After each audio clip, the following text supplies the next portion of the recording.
दयालु सामरी का दृष्टांत। लूका रचित सुसमाचार उसका 10 अध्याय 30 पद से लेकर 37 पद तक। आइए देखते हैं। यीशु ने उत्तर दिया, एक मनुष्य यरूशलेम से यरीहो को जा रहा था कि डाकुओं ने घेर कर उसके कपड़े उतार लिए और मार पीट कर उसे अधमरा छोड़कर चले गए। और ऐसा हुआ कि उसी मार्ग से एक याजक जा रहा था, परंतु उसे देख कर के कतरा कर चला गया। इसी रीत से एक लेवी उस जगह पर आया, वह भी उसे देख कर के कतरा कर चला गया।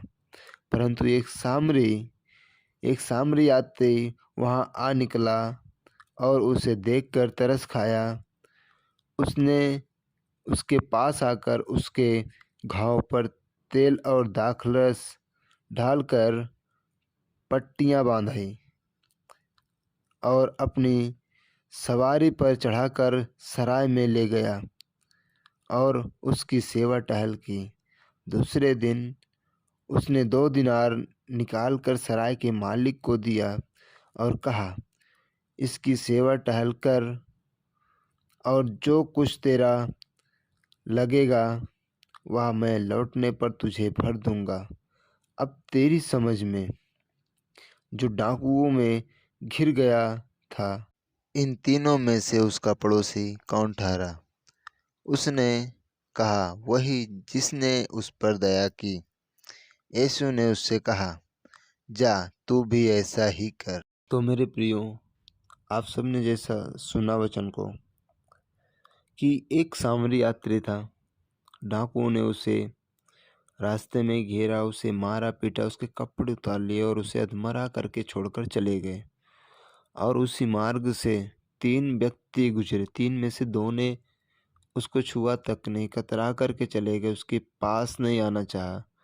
लेकिन वहीं पर क्या होता है, एक व्यक्ति जाता है और उसे क्या करता है, देखकर उस पर तरस खाता है, उसको दया आती है और उसे क्या करता है, उठाकर अपनी सवारी पर बिठाता है, अपने सराय में ले जाता है, उसकी सेवा टहल करता है, उसके लिए इतना सब कुछ करता है। तो आप सबकी समझ में क्या आया कि उसका पड़ोसी कौन हुआ?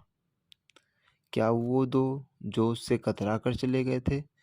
नहीं, जिसने उसकी सेवा टहल की, जिसने उस पर तरस खाया, जिसने उसके घावों पर पट्टियाँ बांधी, वो हुआ उसका पड़ोसी।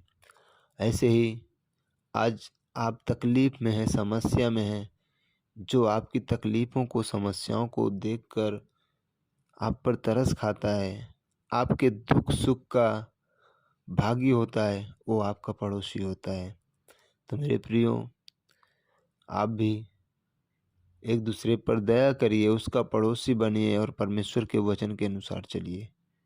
प्रभु यीशु मसीह के नाम में आप सबको जय मसीह की। आमीन।